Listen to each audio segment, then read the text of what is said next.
And it's a Widowmaker. So this is not a pump set in Fortitude Training where you keep it continuous. Okay. This is just like, I'm going to just get as many reps as I can. I'm going to stay under this weight until it come hell or high water. This video, containing previously unreleased footage, was made with express permission from its owner, MOC Video Productions. Visit MOC Video, linked in description, to buy videos and watch some of the most important training footage bodybuilding has ever seen. What's up, guys? Today on Muscle Minds, we have a beyond special treat. I'm super excited about this. Scott, please introduce this. What are we going to do today? So this is an old clip that I found on my computer when I was told I need to clear off the hard drive space from MOC Video. So this is Bruce Lester's company, but it used to be Mitsuru Okabe's company, MOC Video. Yeah, it's the company where they have all the old school badass Battle for the Olympia videos, and he did Dave Henry's videos. He did a number of the videos back in the VHS days. There's some on DVDs too. Back when Scott had long, luscious locks. Back when I had long hair. So Bruce was such a cool guy. He came into town. I think he was in town 3 times back when I was in Tucson and training with Dave. And for one of these videos, he was clipping the video out and making the final production, and he had all these clips that included me. Yeah. That didn't make it into the final video. Or maybe some of them did, but they were just mine. I actually he happened to like, we follow each other on Instagram. He liked one of my posts just the other day, and I said, hey, by the way, we're going to play back that video. I haven't watched it, and give you a plug, which we're doing now. And it's just footage of me, and I haven't seen it I've watched it for like 10 years. Yeah. And so we're going to get to reminisce about the good old days of training with Dave. I don't even remember exactly where we were. I think the video kind of hints as to where we were time-wise, but it was sometime in the late 2000s. Yeah. Before I moved. So it was 2007, 2008, 2009, something like that. We've got some good gym training, and then like I'd say the second half of it maybe is in your acupuncture facility. So we'll explain all that as we go. But guys, this is a special treat. So for really everybody who enjoyed like early 2000s bodybuilding, this is totally going to be your jam. Yep. Old school, baby. Here we are over body parts. About to hit some legs. My wife Nikki. And you can see he's got the DC. That's Nikki's wife. Guru, Scott Stevenson. He's got the DC training shirt on. I see it. Look at that hair. Holy shit. Yeah. I had long hair until like 8 years ago. So. Yeah, light and easy. And I think I've got a DC training shirt on too. Let's see. I'm going to turn the volume down here for the... We'll cut the volume while the music's playing. Okay. That classic 90s rock. Check this out. So, So this Jim, I'm blanking on the guy's name. So this guy used to train he was a personal trainer, the guy who owns this gym we're at. And he was at, my there bad. we go. I was trying to get a hold of this thing. Yeah, I got to go all the way back to the beginning. I'll lay right there. All right. And you know what? I think I have those exact same shorts on today. I do. You still have those shorts? Wait, what year was this? Kidding. What year was this then? I don't know exactly. I have to go and look. Probably like, I don't know if it was before or after I won the Arizona show or not, but it was like 2007, maybe 2005, 2006. Okay. I can't tell you. I could have to go and see which video of Dave's this comes from, and then you could date it. But anyway, so this is kind of interesting because you can see this here. This guy worked at another gym, and he loved all the equipment there. He was used to it. So what he did is he hired a guy locally to recreate all these hammer strength machines. Oh, wow. So he really rebuilt the main machines that he wanted from that other gym, and he just had a local guy do them. So they were literally all hammer strength. So pause it there just for a second. See what my foot is resting on there? See that foot plate? That's just a bar. It's like a 1-inch diameter bar. Oh, wow. It fucking killed your feet. It was just the worst thing ever. So the pain here was the pain of doing DC-style calf stretches. Yeah. On top of the fact that you're just about to blow out the plantar fascia of your feet because you're just resting on that post. Yeah, it was just a really horrible thing. They look like very slow negatives too, like very. This controlled. is DC style training calves. You can see there. This is before. Like, look at on my right leg. I have a medial gastroc. That muscle's totally torn now. It's gone. It's absent. So yeah, I'm watching. I think I have my watch on my foot. And I'm watching the time. Oh. So I'm doing, I think, 20-second negatives here. Okay. So Holy shit. You lift up, and then you lower with like 5 seconds or so. So you're on a 20-second tempo. So 3 reps a minute. Oh, wow. and it's just a single set. Dante sort of threw out some numbers as to how to do it. I always, when I was doing DC training with people, I always said, get a watch, stick on that tempo, because you're going to want to go faster, and you're going to want it when the pain gets there. So this set, like, I think he stopped. No, this is still the same set. There's just one set. You said one set of this shit. Yeah. So it's all Dave's just kind of waiting until I get to the point where I can't move. Okay. So that's the goal. You just one set to absolute failure with this. One set. I don't. Yeah. Sometimes you can rest pause those. I don't know if we did that there, but it's basically the standard of one. A DC training was one calf set. Yeah. So I'm watching. I'm looking at look at those luscious locks. The luscious locks you had then. So I couldn't get that rep. So I'm just watching. Yeah, I think I had it on my iPad. I was watching the timer. So I picked a long song. Those are 3.5 minutes. 3.5 minute sets. Dave's laughing because I think I probably mentioned how bad my feet were hurting. He looks lean there. You could see when he smiles, you get those that bodybuilder thin lines in his face. You know. Oh, Dave's always lean, but yeah, look at his fucking back. I know. Dave's a monster. These are brutal. Yeah. I didn't realize how brutal doing a dumbbell hamstring curl is until I started doing them myself. I love that movement, though. Yeah, they're great. Your hamstrings are freaking peeled on this, too. Yeah, I don't really hold fat on my legs, so they look crazy. I know what you mean. I'm kind of the same way.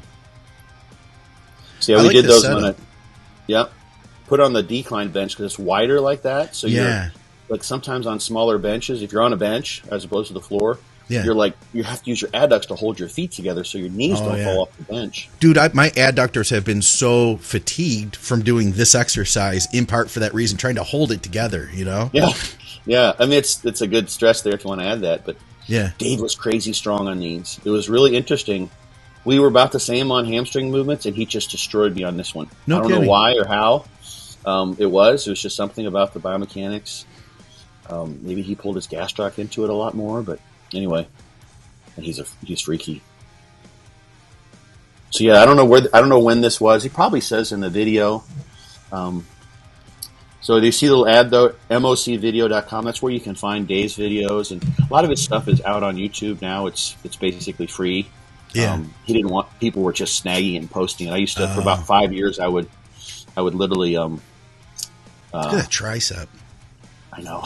He was such a freak. I mean, he's still competing too, which is crazy, isn't it? Yeah.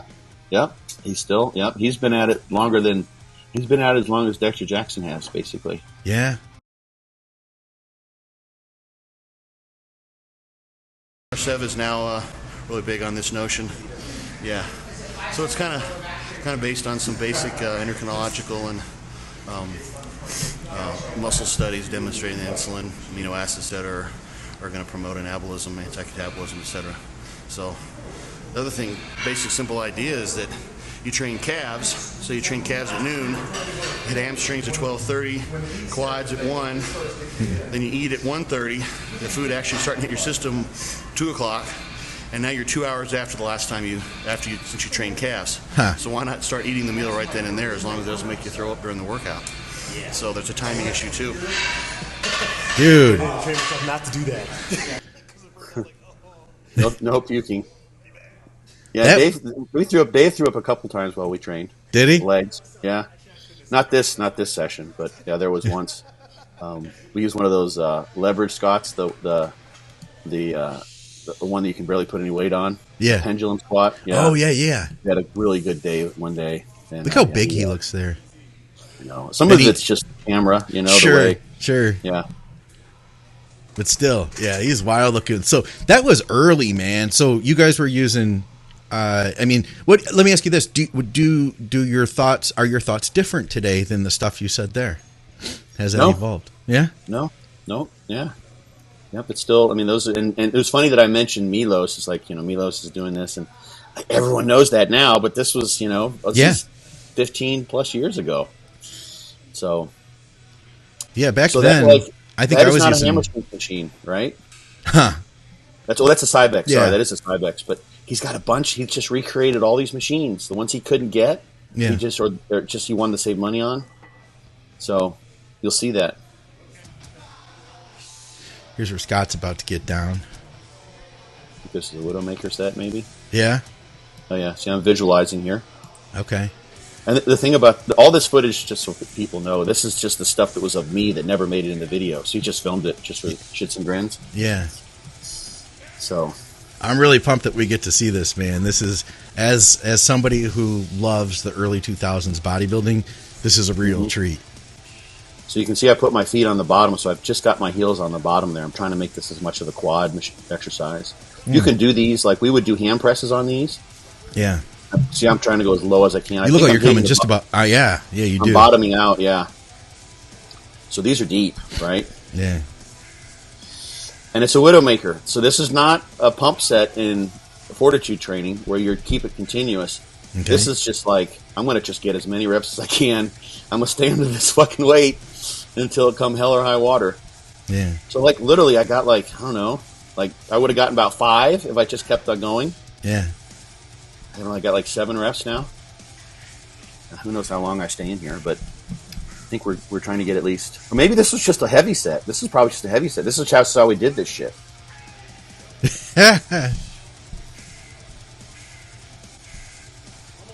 So this is like having done this for years and years and years and realizing that it takes its toll on you when you're, that was just one of the heavy sets. That wasn't the Widowmaker. Yeah. What were you starting to say, though? It takes its toll on you. Oh, it just takes, like you have those grinder reps that just destroys your nervous system. Yeah. Right? Yeah. God, yeah. That's exactly what that set does. And, I learned that from you after I attempted to do, muscle round. Yeah. Yeah. And I took pauses in between each rep, really. And I didn't think about it. You're trying to hold back from failing in the muscle. So it just takes so much more out of you. Yeah. You know? Yeah. And eventually the return on investment isn't as good as it could be potentially when you're doing continuous rep sets, and going to failure or a couple reps shy of failure, you're getting a lot more bang for your buck. This doesn't mean you shouldn't do a set like that every once in a while because it's just fun. Yeah. But you're just wasting yourself. So that's why I built that into Fortitude Training, was these experiences. And there was no adductor machine in there, so we used I think I'm using a play that play. I think I've got like a weight belt around my ankle. Injury Barry. Dave looks like he put Scott under arrest there. Right. He does. Exactly. Yeah. That's funny. All right, let's see what's going on here. If you scroll back, I think you can see my ankles. We'll probably go down a little bit. Yeah, see. Oh, those are weight belts. Those are weight belts. Yeah, we had to just rig this. This is Dave used to say, "What the fuck are we gonna do now?" Like I'd start digging in the pile of attachments and carabiners. Yeah, and stuff. And he's like, "Oh God, what the fuck are we doing?" I've got a question I have to ask later from another question from Andrew. So I highlighted it, Andrew. We'll get back to it. Yeah, we got some chest training here. Yeah, see that shirt? That's an intense muscle shirt. Oh yeah, that's an original. Yeah.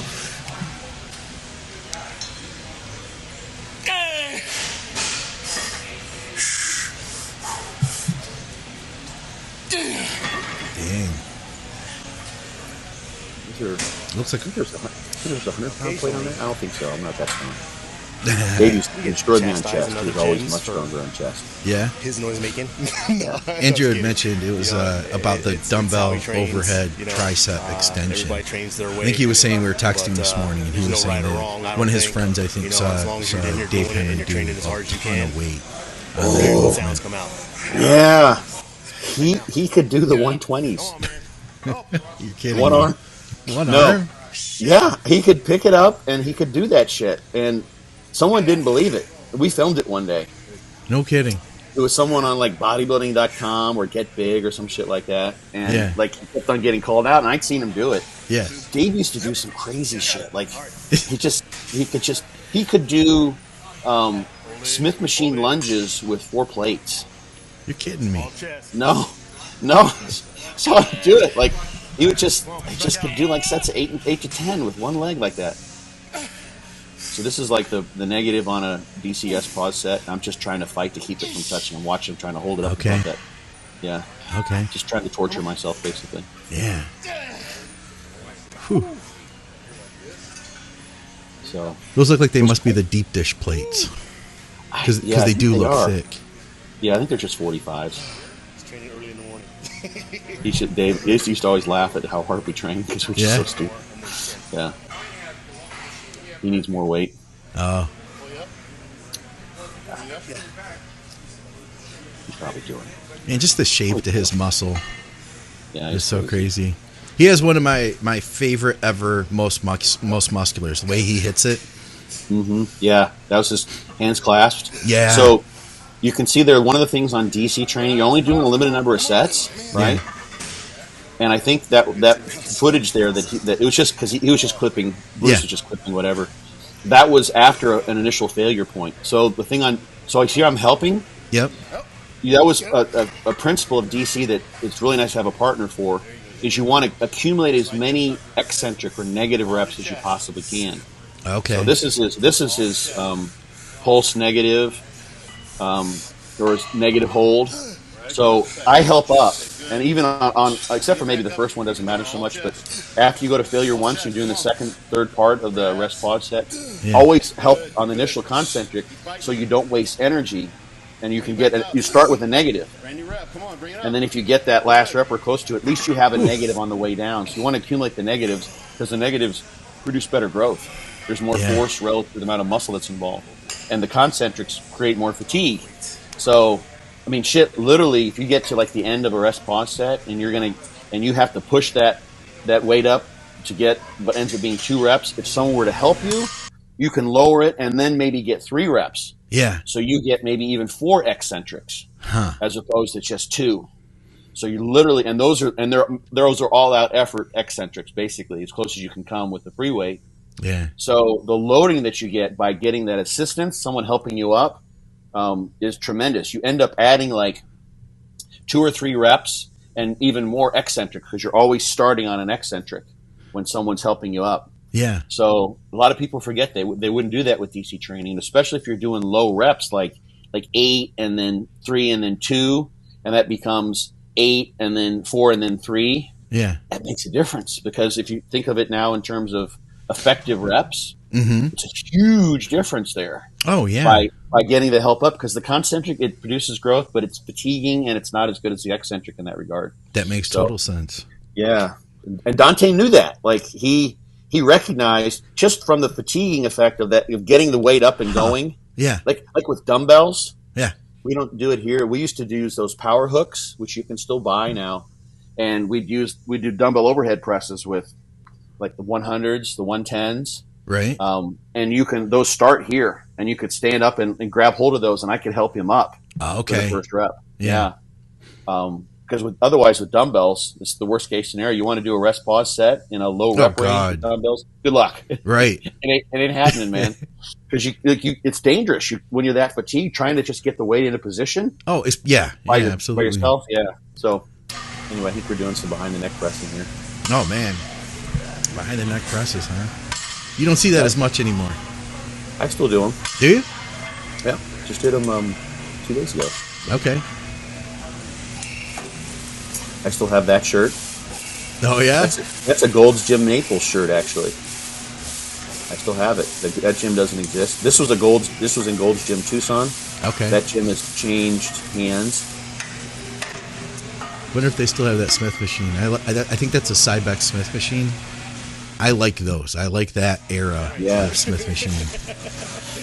They at this gym, they had a 2 1/4. Not bad. Not heavy enough. They had a Smith machine in there. It was a great Smith machine, and they got rid of it. What had happened at the Gold's Venice? There was a guy who was squatting, and he didn't put the safeties in on a Smith machine. Yeah, and he had an accident. I'm not sure what exactly happened, but the weight came down on him. He was paralyzed. Oh God, yeah. Yeah, and this was a long while ago. He was a lawyer, and he sued Gold's Gym, and he won. You're kidding me? No. So Gold's Gym, it just didn't rectify the issue. The fact was he just didn't use the safeties. Yeah. But they just removed all the gyms that had that particular model Smith machine, they just took it out. No kidding. Just because of, the potential liability. If it ever happened again with that machine, they said, well, you already know this machine is dangerous, right? It's no, it's the users that's dangerous. But it sucks for the guy, but so they took it. They brought another Smith machine in that was basically the same thing. Right, different brand, Still, different model. Fallible as the previous one. Yeah. Let me see. I want to hear what he has to say here. Seriously? Yeah, they've come up, but I guess for as far as the overall strength, I would like them higher. I mean, the illusion is deceptive, but I think you got pretty good overhead pressing strength on your shoulders. What is he saying? He needs better overhead pressing strength, or he wants it? I think they're asking. I think it's something about whether his delts have come up since he's been, relative to his strength level. I think there's something about that. Okay. You can rewind it if you want to. Yeah. It started with him talking. Oh yeah, this is just like these are just kind of like whatever clips. He wasn't trying to make a production out of it. Right. I never thought of him as having weak delts. No. No, he doesn't have weak delts. Yeah, but that 120-pound single arm dumbbell overhead thing was just ridiculous. Yeah, he could just hoist that thing up, and he's just like there's some motion, some body English. He was like, how in the fuck is he doing that? Yeah. So they got 2 1/4. You got 2 1/4 on here. Now you're putting 2 dimes on each side. Yeah. Oh, you're gonna do this. I don't think I got a whole lot of reps here. You look ready. Oh yeah, it looks heavy too. That may have been a few reps in. That's not the first one. Yeah. Yeah. That's the second. That's either the second or the third. Because now I have. Yeah, you didn't start with that. No. Well, no. I probably got 6 or 8 reps the first time. Okay, so you're doing a rest pause on this as well, then. Yeah, so that was probably the second part. I see. Maybe get a rep here if I'm lucky. I see. Oh, that's the end. That's the negative.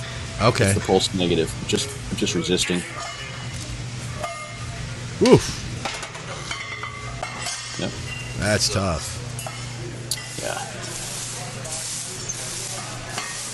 So yeah, we're doing all the fancy schmancy stuff here, right? Like all the a lot of pinky twisting and pinky twisting with like nearly 3 plates, Yep.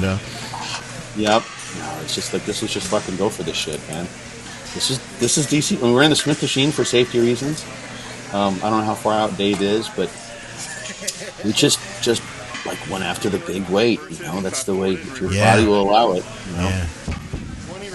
That's a good message right there. Yep. And this was I don't think Dave didn't really need to do triceps. Like he would just do these.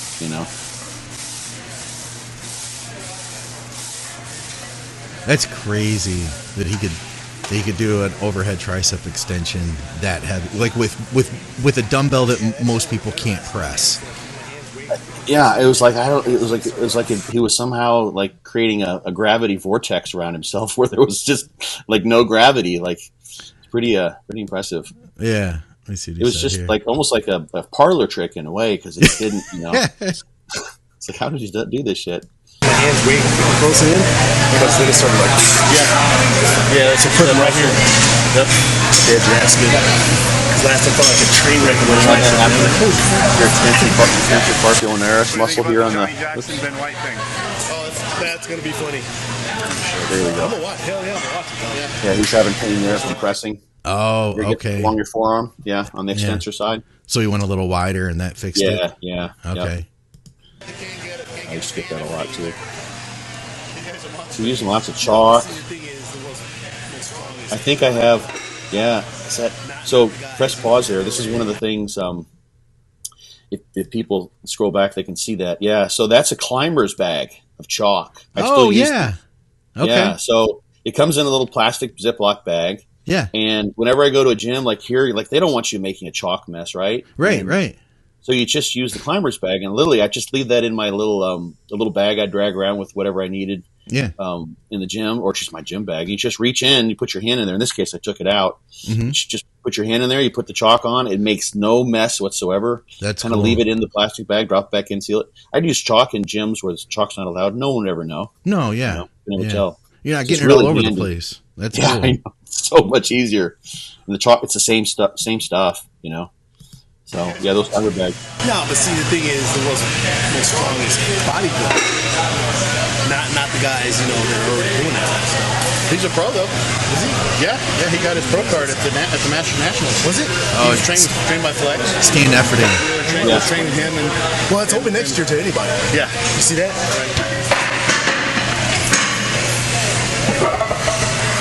So Stan Efforting just turned pro at this point. Yeah, I remember that. And he was the world's strongest bodybuilder. They were doing that competition. I remember that. Him and Ben White were up against each other. Yeah, Johnny Jackson was part of that. Was he? He was in the conversation. I don't know if they ever did a one-on-one, because Stan was stronger Yeah. in powerlifting competitions, Yeah. than Johnny, which says a lot.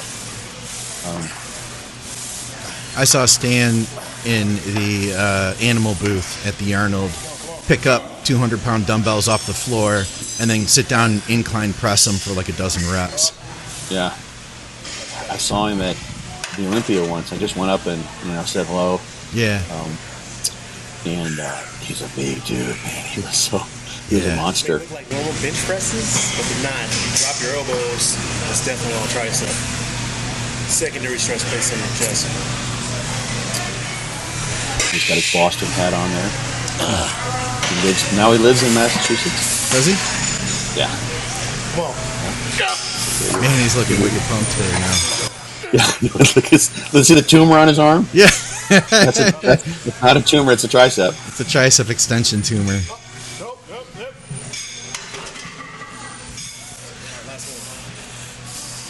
Here's this. So he let me finish on a negative there, right? Okay. And then he helped me up just to get that negative.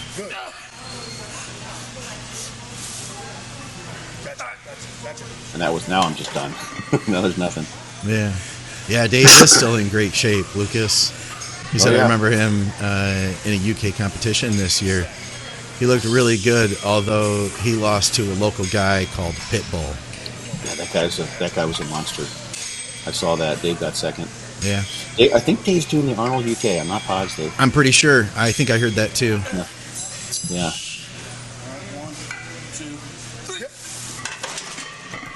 Well, that was it, man. That was some cool stuff.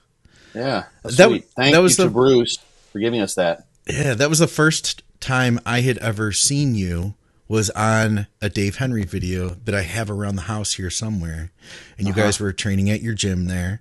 You trained, and then you showed, the whole therapy side of things too. And I was like, oh, that's interesting, because it's something completely different. You didn't see that in any of the other videos. Yeah, we called it a holistic health club. Yeah. So this video, I can't remember if this was Extreme Measures or his other one, but I don't think we filmed anything at my gym. We went to other places just to mix it up. Yeah. But then we did the treatment there. But yeah, I had the gym on the other side, and that was like, Dave and I had hardcore training in there, and we had bodybuilding meetup group. Like we'd have slag iron and sushi. Yeah, you did. Weekend. With the video I had, you guys did train at your gym. Yeah. Yeah. Okay. And that's maybe the other one. Okay. But yeah, so there's one side, there's massage and acupuncture, and we had a hypnotherapist and people doing various cool things like alternative therapies. That's cool. And then we had the gym on the other side. So, and to think that, neat. That was like, we could say that was a different era of bodybuilding, and to think that Dave Henry is still competing today. I know. Yeah. That's pretty incredible. That really is. Yep. Yeah, totally, man. He's still going after it. He's just doing what he loves. Yeah. So, yeah. He's, That's like cool. I said, he's been like Dave and I. It's been like just about the last year. He decided to kind of do his own thing. Yeah. I think we worked together for like 16 or I don't know how many years it was. It was like we first started. We started training together, and shortly I was just throwing ideas back and forth, and then eventually it kind of evolved into I was more coaching him, and then when I moved, then he would just then it was basically really coaching. We're doing it on my website. Okay. I never charged him for it. I just helped him. Yeah. But that was like a 16-year relationship, something like that, which is you got like Phil Heath and his coach. You got Flex Lewis and Neil Hill. Like there weren't too many other Dexter Jackson had like a couple different coaches over the time, but Dave and my coaching relationship was like one of the longest ones just because of Dave's longevity in the history of professional bodybuilding, I think. And just because he's been at it for so long, right? Yeah. So that's where I first started really learning about. That's the first time I saw somebody who was like a big name doing DC training too. That's where I started. Guy. Other than that, I saw it on the message boards. Yeah, Dave. Dave wasn't doing DC training, and I had been doing it before. That's why I was kind of leading up to that before we did the high volume thing, and I just got destroyed. Yeah. And I'm like, I told him about it. He checked into it. I'm like, let's give this a shot. And he's like, well, how do we do it? I'm like, I kind of showed him like what I thought to be the best version of DC training that I'd gleaned. Yeah. But I'm like, you got to contact Dante. Go with the man. Like, do this right. This is your professional career. That's when he contacted Dante. I came to know Dante. That, and then of course through Intense Muscle, and I can't remember which happened first, to be honest. Yeah, can't recall. And then Dave, I just got CC'd on all of Dave's emails with Dante. So we did Dave Henry DC training, and I just went along for the ride. So I did whatever Dante had Dave do. That's cool. But I got to see how he changed things, and Dave was the guy. Like I think Dave is probably, we switched to then Fortitude Training. Okay. But we did DC training for like 8 years. Yeah. Pretty much. Some of under Dante initially the first couple years, and then Dante stopped training people, and then I became the trainer, and then we were doing it with me, and then I developed Fortitude Training, and Dave started doing that. But Dave was probably the best known. Dusty, of course. Dusty's of course. Number one. He's DC probably like guy. the poster child of DC. Yeah. Andrew makes Dusty's a good point. Andrew says, keep in mind, a lot of guys were doing DC or having Dante help them in some aspect, but due to Flex Magazine contracts, they had to say they did the ghost-written workouts that they posted. Dude, that's so true. There was they did an article in Muscle Mag on Dave. Okay. And they came out to my gym and did a photo shoot of Dave. And they sent me a thing like as a thank you for they sent me this big plaque. I'm not sure where it is now, but and it had the pictures. Basically, it was a framed one of those laminate plaques that had the article in there, and then it had Tucson Fitness and Wellness, and it had Dave's training program, which was just some bullshit. You're some kidding guys, me. It wasn't even anywhere close. And it wasn't like we just started doing DC training. We've been doing it for like 6 years, something like that. It was not anywhere near. And that's all hilarious. Those written. Yep.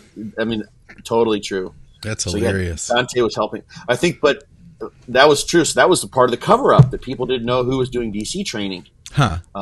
And Dante, I mean, he was also giving a lot of people supplements. That were sponsored by other companies because they just wanted to use Dante's stuff, or they just didn't want to use the others because they knew where it was maybe being sourced from, what have you. So and Dante wasn't he wasn't making it known that he's supplying athlete X, Y, and Z with the supplements. He's just helping them out. He did that for Dave for years. That's crazy. And, I mean, I won't say any more. But right? Yeah, he helped Dave out with supplements for quite a while. That's cool. So Dante was tremendously giving. He was so giving, without asking for, acknowledgement for many, many, many years. He helped so many people under the fly, under the radar. And he didn't, people sometimes oh, he's bragging about all these people he's talked to. He was the opposite of that. Yeah, he didn't make it known, but when he needs to substantiate something, he'll bring that up because people oh, you're just full of shit. It's how come we don't know about all these people you've talked to? It's because I don't talk about it until it makes sense to talk about it. Yeah. So that's the thing. If I don't know if we're gonna have time for the boron topic. Yeah. Maybe. Do you want to hold off on it and do it another time? We can do that another time. Yeah, but that question came in. We can do some maybe if we have time for just some quick ones that are popped up during the. Well, if we did, we'd have to do it as a separate thing. Okay, you know what I mean? Call, man. Yeah, let's just do it all together. Let's on the next episode, let's do boron and Q&A because we do have a bunch of good questions that people have asked you. But this did run a little bit. We should have known. I knew it would. We should have known, man. I'm really glad we got to do this, though, man. I've been wanting to do this for a while since you sent it to me. This is special. Like I said, man, dude, I feel like freaking honored to be able to watch this. First of all, period, but second of all, with you. This is like looking back in history, with somebody who was part of it. So that's freaking, and really, and it's not even really history. It was literally a decade ago, but like a really cool period of time. And I think a lot of people will get a lot of people will get a lot of appreciation out of that. Yeah. What's interesting too is, this was all before the days. I mean, Facebook was around, I think. Yeah. But nowadays, everyone's filming everything. Yeah. For people that know, Andrew's totally right. And like Dave and I were like just banging it out. There was a period of time, like when I was in acupuncture school. Yeah. Dave was working on the military base. I had to be in class at 8 or 9 o'clock. I can't remember which. Maybe it was 9 o'clock. I think it was 8 o'clock. We'd meet at the gym at 6, train, or 5:30. Wait, at 6 in the morning? Are you saying? Yeah, okay. Like 5:30 in the morning. So okay. we trained like that, for like at least 2 years. Okay. While I was in acupuncture school, and then there were times when because they changed his schedule. He didn't always have control over when he's there. So we just went after it for years, and we never filmed shit. We didn't film anything. No, you still don't. You still don't. When I've been with you, it's like if I don't get the camera out and shoot something, it's not going to happen. Yeah, it's living in the moment, and it just kind of distracts from it. But so it is kind of cool to have a little of this.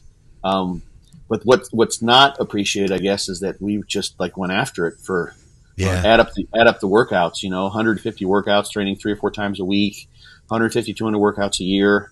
For like 8 years. Yeah. It's a lot of workouts, over 1,000 workouts, right? So yeah, and that's just a few of them. So we went after it just like there was once I was thinking about this the other day. There was once we did Smith squats. Okay. At that Gold's Gym where we are, and it was before actually they had remodeled it. It looks really nice there. They put some stuff on the walls, and actually a guy named who I just talked to the other day, Mike Masunis. I don't think he watched this, but he ended up working in with us. He was on that Smith machine. He's a buddy of Dave's, buddy of mine, and we did that, and we did a Widowmaker, and we got done. We went and sat down on this bench, where we'd put our bags, and we'd sit on the bench before we trained and fill out our logbooks and think what we're going to do. We sat on that bench for an hour. After the workout? The Saturday workout, we were so fucked. We didn't say anything. It's like just kind of waiting. You're waiting for the kind of like energy to turn. It's like, okay, I think I can. Starting to get hungry. Or I get up and drive home, and nothing, man. An hour, like literally. That's awesome. One of us is like, I'm like, Dave, we got to get up and get out of here. He's like, I know, man. This is rough. We used to do that all the time. We had a lot of those workouts. So, yeah. That's the thing that goes missed with some of these videos. You don't realize, what else is going on. That's cool. Well, thank you again, Scott, for taking the time. Sure, and once again, plug everything for this video. Anybody who wants to go and check the actual videos out, where can they go find this stuff? mocvideo.com. Bruce Lester is the man.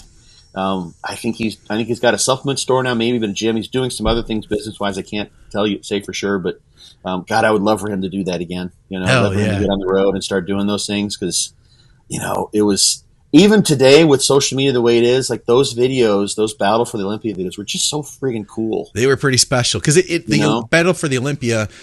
It brought everybody together in one video, which was nice, versus you can still follow everybody. You just have to go to social media and do it through their each individual channel. But it was so awesome to be able to grab that DVD and throw it in there and know you're going to get to see all the top guys and all their gyms and see them all come together too, I think, and I wonder too, if even some of the athletes have contracts that won't allow them to be part of something like that, or maybe they demand a lot of, because it was just Mitch just came around. I remember like when the year that Ronnie won the Olympia, he was like they filmed him afterwards. Okay. Because no one was even thinking he was going to win. He was on the video, but they went to him after he won the Olympia because it's like, oh shit, we didn't include this Ronnie Coleman guy and he won. Holy shit. Yeah, but I don't know. It might be tougher today to do film all those, but God, it would be cool, just. Because all the guys know each other just as well now as they did then, and they're communicating. And like Fuad's podcast, like everyone's connected, and the world has gotten smaller. So these guys, if he went around and did a video like that, and he goes and talks to Ian Vaere or whoever it is, and there's less contracts now. There's less, so I feel like I don't know. I mean, there's no more like magazine contracts. I don't That's think true. so. Oh yeah. It's like, I think everybody would be up for it. I really do. And people get the benefit of publicity. You know what I mean? Like, I think they'd be up for it. Bruce needs to step out there and who knows? It would be so much work though, but it would be cool if we were to see it, I mean, who knows? Maybe there's someone who's ambitious enough, a photographer, videographer who wants to like get hired on by Bruce to do it. There you go. That'd be a great in. Yeah. Yeah.